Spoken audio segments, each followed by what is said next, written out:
ya berarti tujuannya itu kita harus tahu. Sorry tadi pertanyaannya. Konsumsi detox juice bisa turun, tapi dampak untuk jangka panjangnya itu tidak sangat dianjurkan. Obesitas, overweight itu bukan akhir dari segalanya selama kita masih ada usaha. Infus, informasi seputar kesehatan. Halo Sobat RSPP, kembali lagi di Infus, informasi seputar kesehatan. Perkenalkan dulu nih, saya Najwa Aulia, biasa dipanggil Wawa. Di sini kita itu bakalan bahas tentang diet bersama Kak Adi. Yang pasti dietnya yang sehat dong. Nah, Kak Adi itu seorang ahli gizi di IHC, Rumah Sakit Pusat Pertamina, yang akan bantu kita nih buat memahami bagaimana cara menurunkan berat badan dengan sehat tapi tanpa merasa tersiksa. Langsung aja kita kenalan nih sama narasumbernya. Halo Kak Adi. Halo, salam kenal Sobat RSPP, salam bugar. Perkenalkan, nama saya Muhammad Supriyadi, biasa dipanggil Adi. Saya bertugas di instalasi gizi dan catering Rumah Sakit Pusat Pertamina. Oke, di sini aku mau tanya-tanya ya Kak, kita Baik. santai aja ngobrol Iya. nih. Sebenarnya apa sih diet sehat itu menurut Kakak nih, seorang ahli gizi nih? Ya, jadi diawali dengan arti diet dulu ya. Diet itu adalah pengaturan asupan makan dan minum untuk tujuan tertentu. Jadi ada diet untuk menurunkan berat badan, ada diet untuk meningkatkan berat badan, terus ada diet untuk penyakit klinis. Nah, itu untuk mencapai tujuan tertentu. Misalkan saya kasih contoh, beberapa, mungkin kebanyakan orang di Indonesia mengalami yang namanya obesitas ya Kak ya, atau overweight, di mana kelebihan berat badan yang rata-rata itu karena pola makan dan aktivitas fisiknya yang kurang, aktivitas olahraganya yang kurang gitu. Jadi salah satu cara gimana dietnya itu sehat, kita harus tahu dulu tujuan kita. Oke, saya mau sehat, saya mau menurunkan berat badan, berarti saya harus merencanakan. Udah tahu nih tujuannya, berarti harus merencanakan. Rencananya itu kayak gimana? Oh, oke, saya harus memilih jenis makanan yang rendah kalori, jenis protein yang bagus untuk pembentukan massa otot, terus bisa untuk aktivitas olahraganya seperti apa, frekuensinya seperti apa, jenisnya seperti apa. Jadi perencanaan itu sangat mempengaruhi dalam tujuan diet tersebut. Terus kan nih banyak ya Kak orang yang mau diet nih Kak, tapi malah berakhir kayak aduh craving parah, kelaparan Iya. parah. Nah, itu tuh sebenarnya salah di pola dietnya atau kurang disiplin? Ya, balik lagi ke personal masing-masing. Jadi setiap individu itu mempunyai kebiasaan yang berbeda-beda. Kalau misalkan diterapkan ke beberapa orang, ya berarti tujuannya itu kita harus tahu. Sorry tadi pertanyaannya. Pertanyaannya tuh sebenarnya tuh mereka tuh kan berakhir dari kelaparan. Oh, aja craving gitu. tadi, Craving. baik. Jadi kalau craving itu sebenarnya kita harus tahu tujuannya tadi. Kalau sudah tahu tujuan, perencanaannya.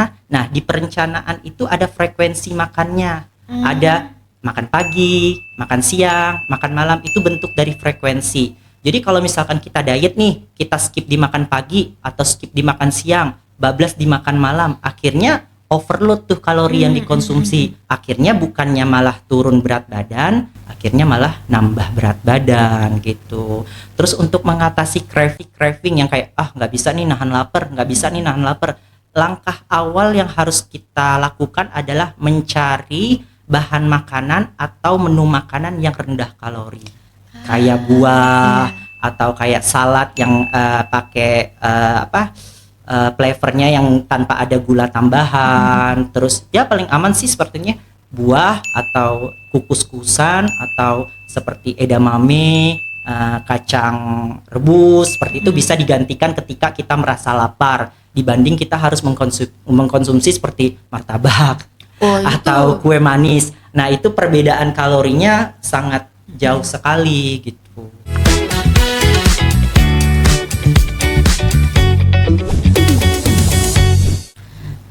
Ini sebenarnya pertanyaan agak personal juga sih. Saya juga bingung nih, kan ada nasi tuh sekarang tuh lagi beredar banget katanya beras porang. Iya, betul. Nah, itu bedanya tuh kayak beras putih, beras merah, beras porang itu Iya. emang kenapa Kak? Ya, sebenarnya perbedaannya jelas ada. Kalau beras putih berarti kan itu dari padi. Kalau beras porang itu bukan dari beras.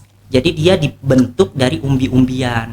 Yang jelas nilai kalorinya lebih rendah gitu. Lebih ke seratnya Iya, mungkin ya? seperti sama kayak nasi singkong Mm-mm. atau nasi jagung. Itu bahan dasarnya nasi jagung ya dari jagung. Nasi singkong bahan dasarnya jadi dari singkong gitu. Jadi memang ada perbedaan kalori dari nasi putih biasa sama turunan-turunannya. Yang jelas turunannya ini nilai kalorinya lebih rendah, tapi yang harus diperhatikan jumlahnya gitu. Balik lagi ke jumlahnya Kak. Iya sih. Kalau kita mengkonsumsi jumlahnya terlalu banyak, walaupun itu nasi singkong, walaupun itu nasi jagung, walaupun itu beras porang, sama aja nilai kalorinya akan bertambah karena tidak ada pembatasan kalori. Berarti tergantung ya. Iya, tergantung dari jumlah, jenis, dan jam makannya. Nah, itu 3 itu salah satu faktor biar kita bisa nahan craving tersebut. Sekarang kan banyak banget ya istilah-istilah diet tuh ya. Katanya diet keto, intermittent fasting, plant based dan lainnya. Itu tuh gimana ya cara kita tuh biar tahu kita tuh harus pilih diet yang mana? Ya, kalau menurut gizi seimbang nih, paling tepat itu kita dietnya prinsip gizi seimbang aja. Ada karbohidratnya, ada proteinnya, ada lemaknya. Jadi 3 makronutrien itu tetap dikombinasi sesuai dengan kebutuhan kita, tapi dibatasi jumlahnya gitu. Misalkan saya tanya nih ke kakak, kakak yang nggak pernah intermittent fasting, tiba-tiba saya kasih challenge buat intermittent fasting yang sebelumnya nggak pernah, pasti kakak bakal stres, nggak bakal Lapar. nikmatin, lapar terus bawaannya, akhirnya ya kapok dietnya, nggak mau. Jadi lebih tepatnya itu kita diet sesuai dengan kebiasaan kita, dengan mengurangi jumlah kalori harian kita dan ditambah lagi sama aktivitas olahraga gitu. Coba kalau menurut kakak, aku udah ideal atau belum ya? Ya, sebelumnya tadi kita udah sempat hitung ya. Iya. Jadi berat badan ideal kakak itu 58,9, 59 lah ya. Terus menurut IMT itu kakak 19,5. Jadi hitungannya kakak itu normal. Masih normal dengan tinggi saya yang Berat badannya normal, indeks massa tubuhnya pun di posisi normal gitu.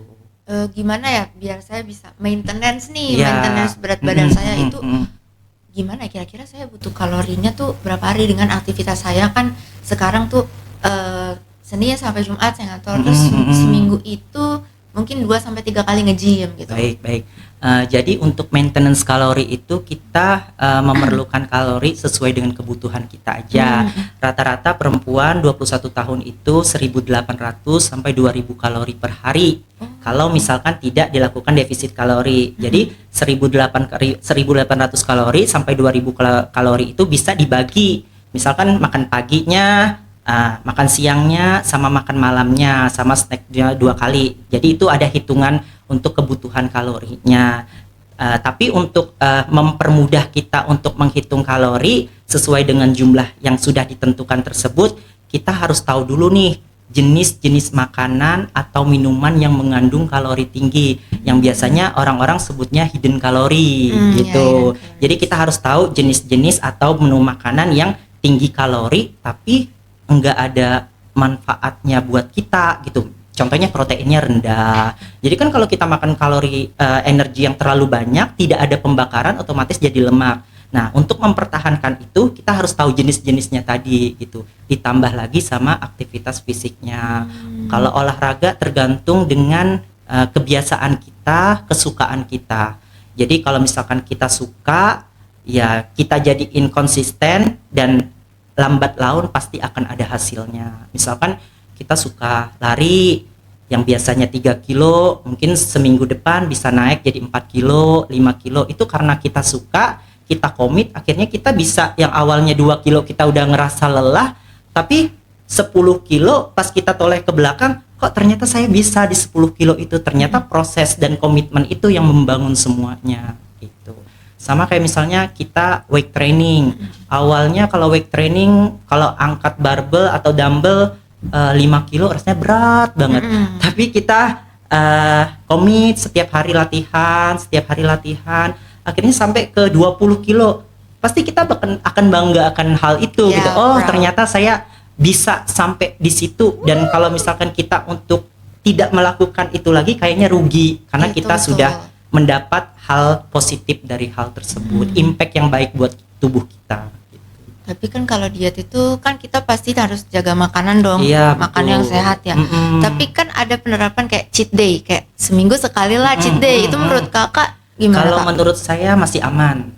Masih aman. Karena misalkan dalam 1 minggu itu 7 hari, 6 hari kita sesuai dengan kalori kita, sesuai dengan kebutuhan kita udah diet nih 6 hari. 1 harinya cheat day. 1 hari itu tidak akan menghancurkan 6 hari itu selama kita bijaksana. Dalam arti ketika kita sudah melakukan itu, kita udah 6 hari jalan nih, udah defisit kalori, udah diet sehat, udah yang bagus lah pokoknya. Tiba-tiba karena 1 hari rasanya akan timbul di diri kita sayang untuk makan terlalu banyak. Akhirnya timbul rasa kayak aku harus tahan nih. Ini bukan ajang balas dendam, tapi ajang untuk memperbaiki kesehatan saya, memperbaiki berat badan saya yang awalnya overweight atau obesitas gitu. Saya harus bisa mempertahankan ini. Nggak mau dong ngelewatin 6 hari cuman gara-gara 1 hari. Jadi cheat day nggak apa-apa asal bijaksana dalam melakukan itu. Gitu.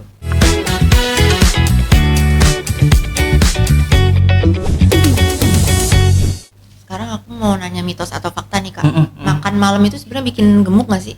Kalau makan malam sesuai dengan jumlah Porsi. kalori yang tertata itu mitos.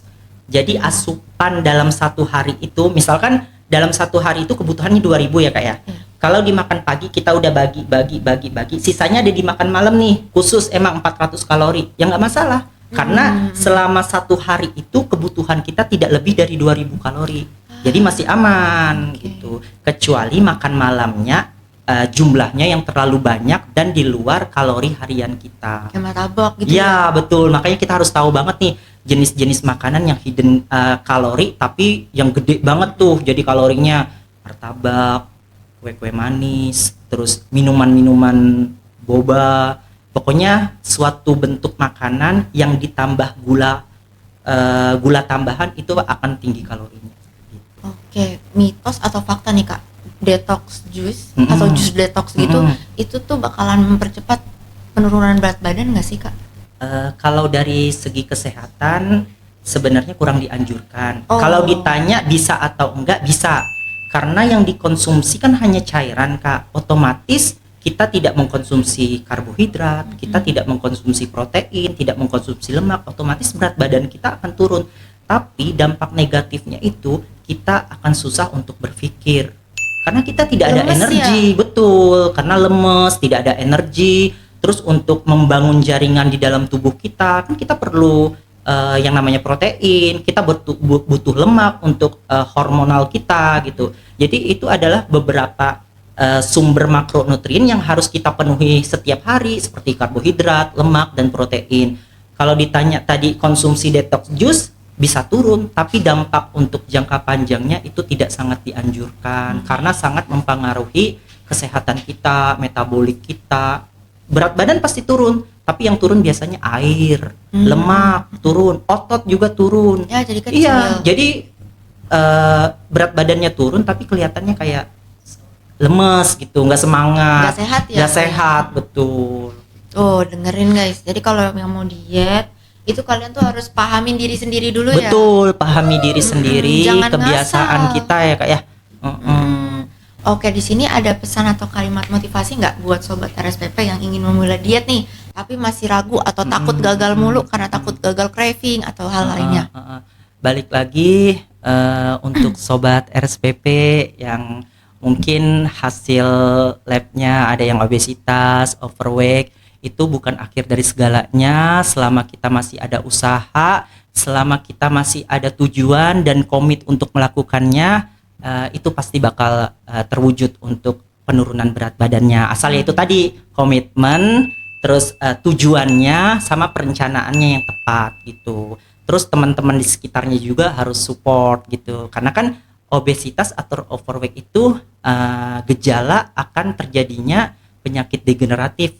Salah satunya ya mungkin karena kegemukan bisa jadi hipertensi atau gula darahnya meningkat atau bisa penyakit-penyakit lainnya. Dan yang paling maksud aku yang paling lebih ininya ke kita, ya kita mudah lelah, mudah capek, sulit untuk melakukan aktivitas-aktivitas seperti naik tangga atau jalan jarak jauh. Nah, itu hal yang menurut aku sangat merugikan gitu. Jadi selama ada kesempatan, selama ada wadahnya, selama ada yang support, terapkan tujuan, perencanaan, dan konsisten. 3 tuh berarti tujuan, perencanaan, konsisten. Catat tuh baik-baik. Insight yang bagus banget sih, makasih ya Kak Adi. Kak, di sini tuh bagi sobat-sobat RSPP atau orang-orang yang lain di sini tuh ada nggak sih fasilitas kayak ingin memesan catering sehat bagi orang-orang yang ingin diet gitu? Oke, ada dong. Jadi pemesanannya itu bisa di instalasi gizi dan catering. Kita bisa bilang dengan healthy catering, ya makanan sehat yang sudah diatur oleh ahli gizi sesuai dengan kebutuhan personal orang masing-masing. Bisa untuk penurunan berat badan, meningkatkan berat badan, bahkan bisa untuk penyakit-penyakit klinis seperti penyakit diabetes, penyakit jantung, dan lain-lainnya. Oke, berarti ada. Jadi kalau misalnya ada yang mau program diet atau program maintenance atau mungkin yang penyakit tertentu, Iya, betul. pengen memesan healthy cateringnya RSPP, bisa banget nih di RSPP. Jadi percayakan sobat dan keluarga kalian di RSPP.